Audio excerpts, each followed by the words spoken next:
The World Economic Forum, which has always used Salesforce as its fundamental data infrastructure, is running this year with agents. That is, we have agents and humans working together for the first time here at the World Economic Forum.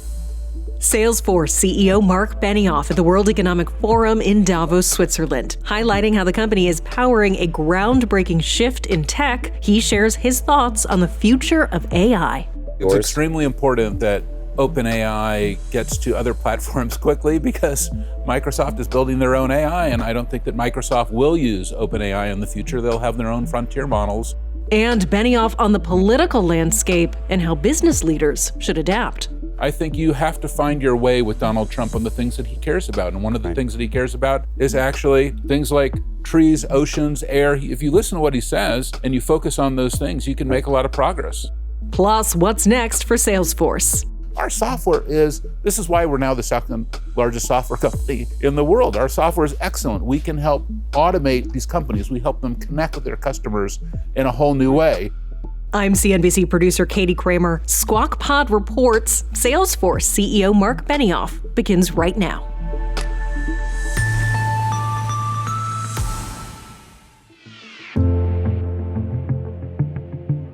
And here it is, our last interview from the 55th Annual World Economic Forum in Davos, Switzerland. And it's a big one. Salesforce CEO Marc Benioff. It's like so freezing out here. It's not warm today, so we have so much to talk about. There are lots of other Davos interviews already on your Squawk Pod feed. Please don't forget to download those as well.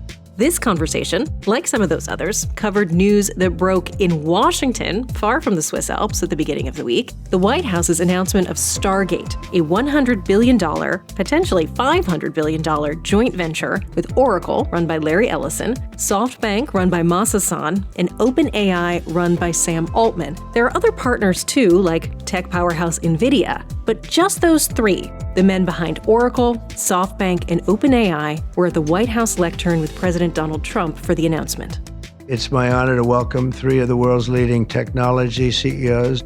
Salesforce CEO Marc Benioff, friendly with each of those technology leaders, sat down with CNBC Squawk Box anchor Andrew Ross Sorkin for an extended interview in Davos.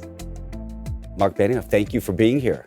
Always great to be with you. Thank you for having me again. We got to talk about a million things. Davos, maybe you're going to have to reduce to 900,000. A vibe shift, I think, here in Davos. I want to talk to you about that because I think there's been a real shift there. Okay. I want to talk to you about the politics in the U.S. Yes. I want to talk to you about Agent Force and AI. Okay, let's start Lots there. of divergent conversations about AI. And then I want to also talk to you a little bit about the news of the day. And I was actually going to ask you if I could start there because there's a lot of conversation about this $500 billion effort by OpenAI and Larry Ellison and SoftBank. Very exciting. And I'm so curious. They're like some of my very favorite people in the world. And some friends of yours.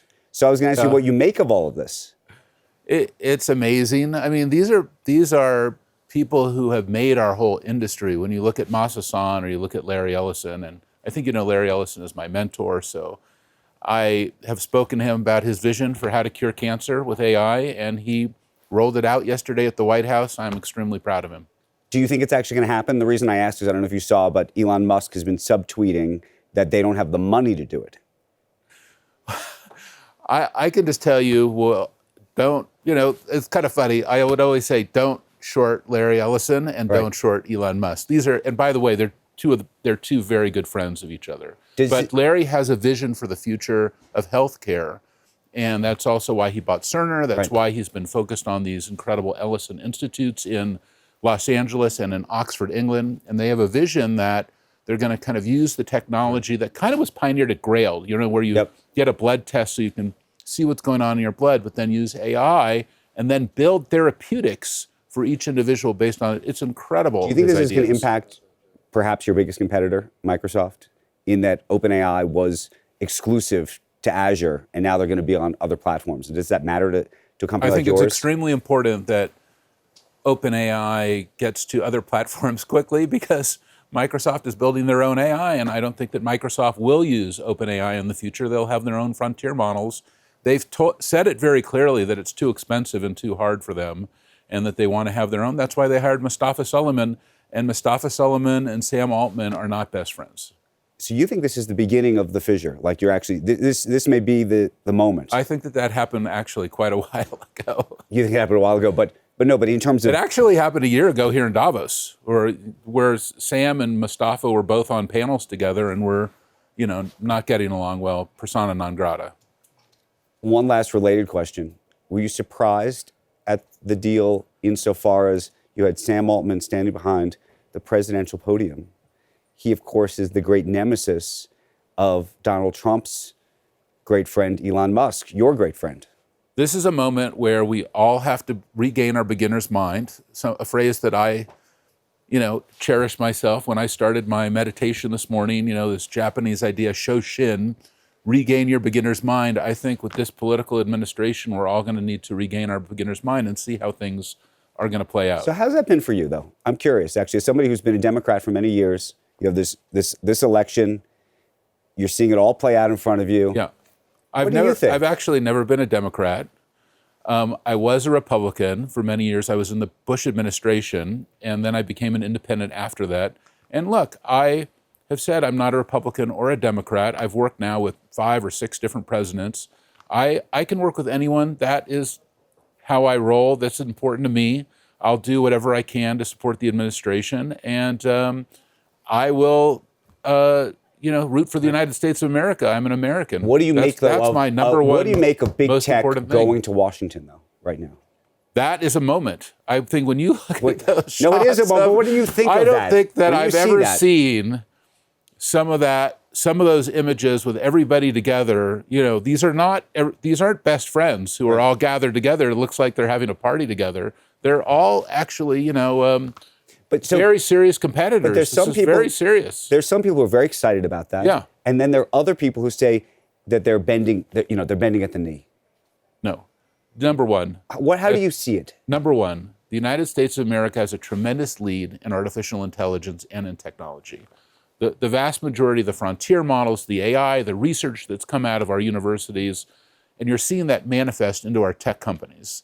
And that's what's incredible. And then you see that right here play out at the administration, where these are the leaders of all the most important companies. They're all Americans. One of the reasons I so desperately wanted to talk to you this year, specifically here in Davos, is, so many of the things that emanated here that you and I have talked about over the years that related around things like ESG and climate and other things.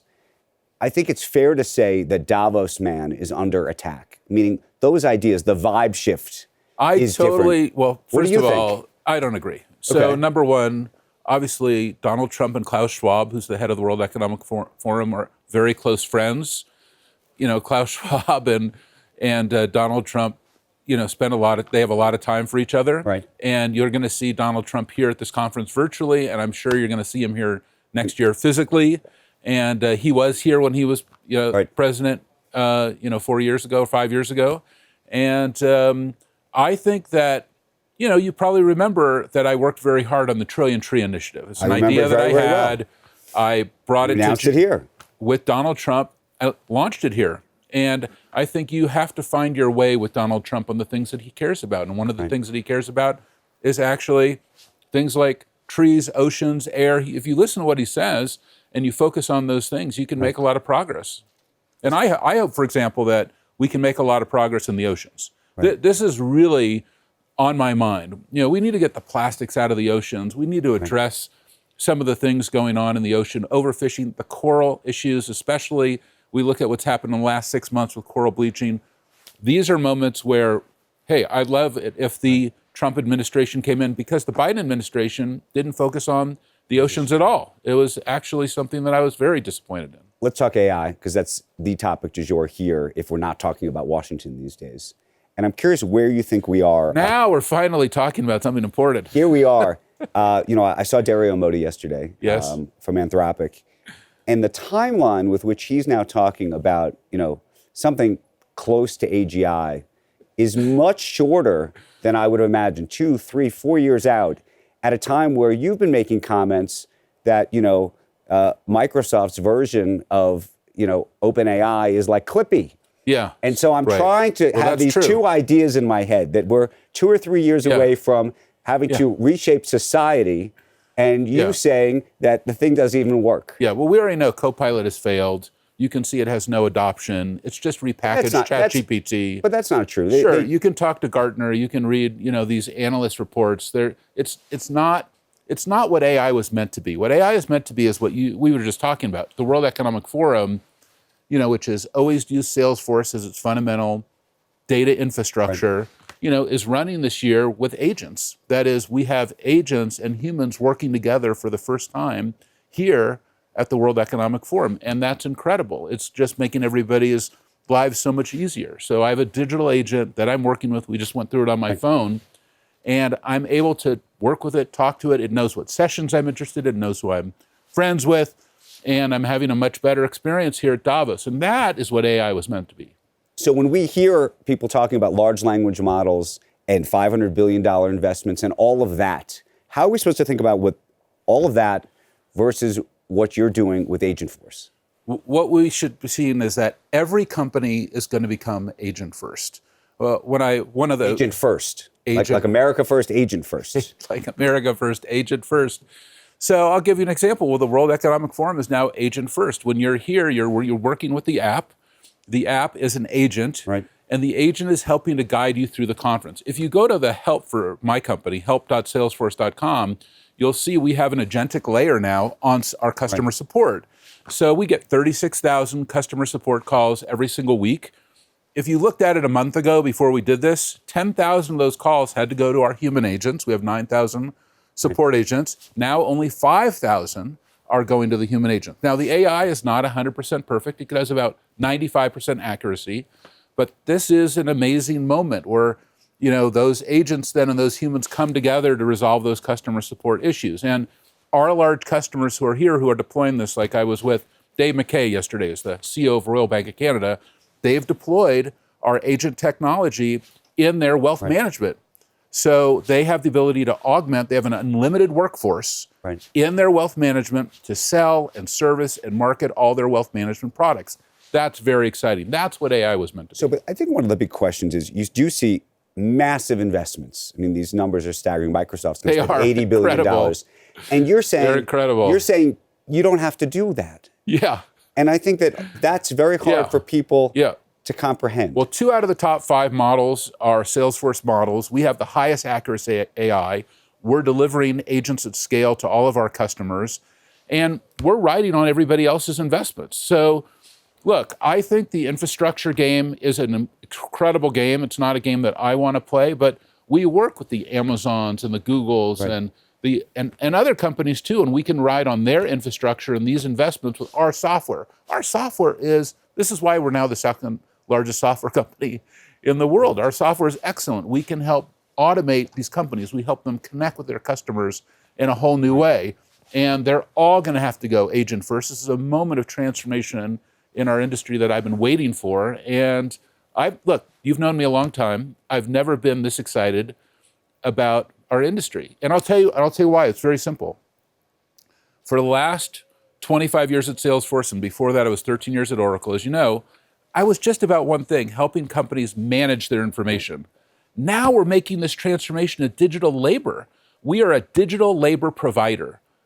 That is incredible. And so we're not just about managing information, we're about supplying digital workers to our customers. And that's, by the way, getting your head around that idea, when you talk about them being digital labor, that's like not any of the people who are on the other side of these cameras right now. That's like a digital... that we know of. Agent. Well, and so, but that raises a whole other question, which is, what do you think the workforce looks like 3 to 5 years from now? Is it fundamentally different? If you do you go think all down these prognostications at AI House on the promenade are know what it says. What I've been saying is we all have to get our head around that we're about humans with agents working together. Right, but that's now. But I'm saying 5 years from now, same thing. 10 years from now, same thing. I think that for a while, you mentioned these kind of the 3 words that everybody wants to say. The AGI. AGI. It's like this. It's the drop your mic moment. AGI, and everybody stops.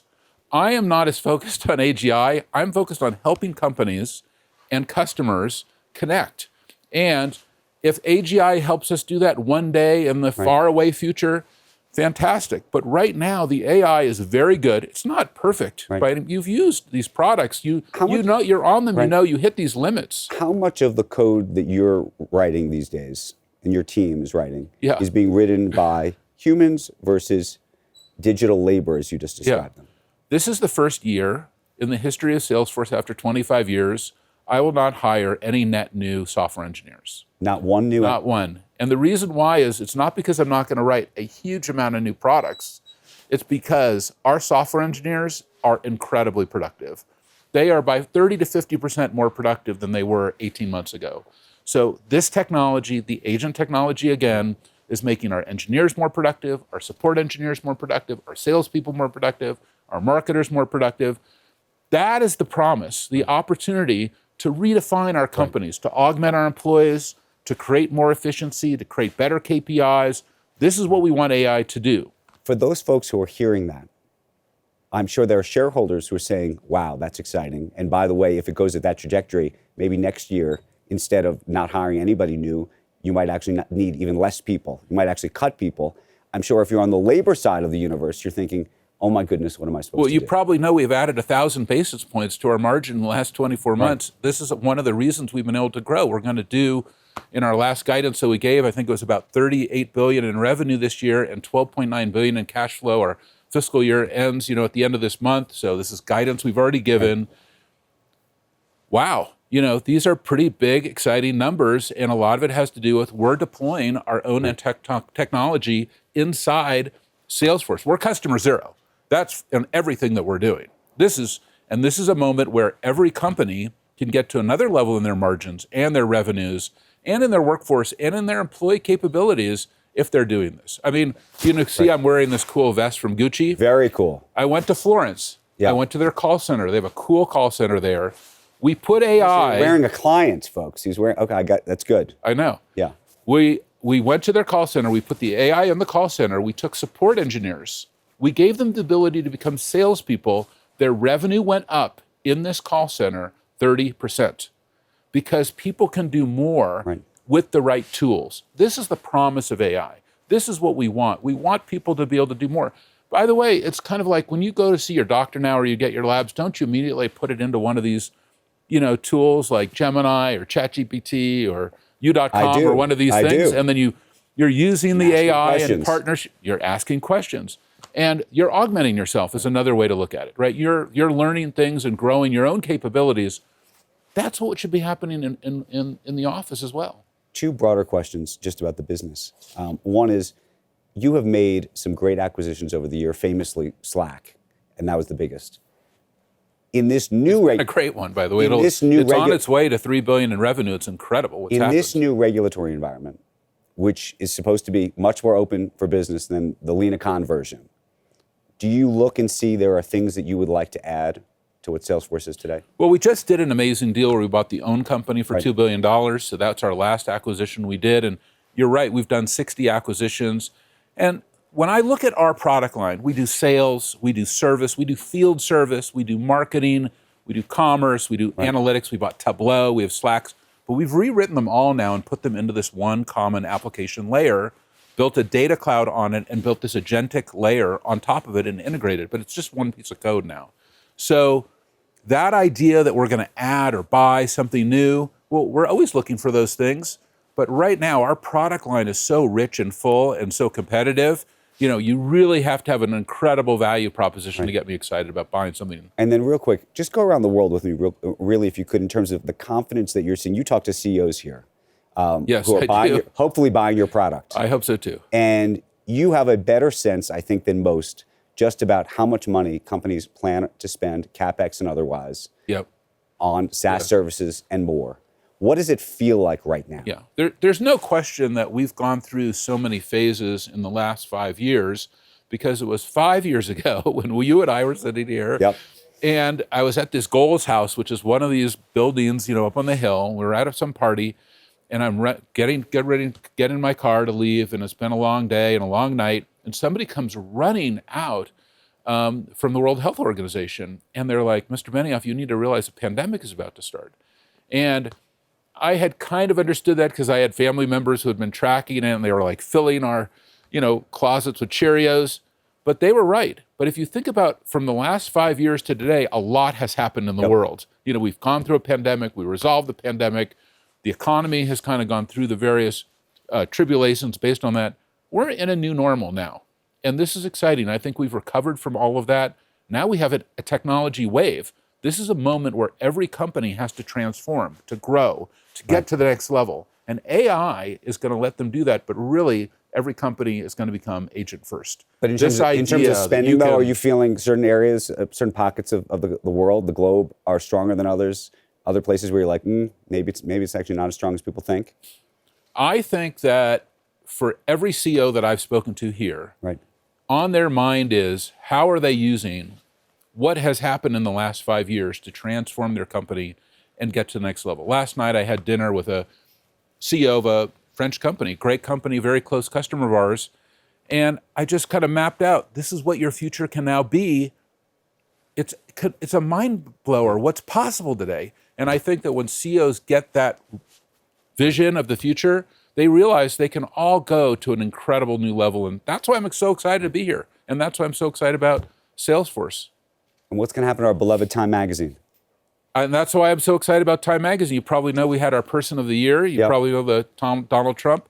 But if you went on that issue, you may have saw it was the first time we deployed an agent-first technology where you can work and talk with I thought you were selling the magazine, though. You can. Aren't you selling the magazine? There's no deal to sell Time magazine. There's no deal to sell it. See? Making news left and right. Thank you. Marc Benioff, thank you, sir. It's great to see you. Really appreciate it. Thanks for having me.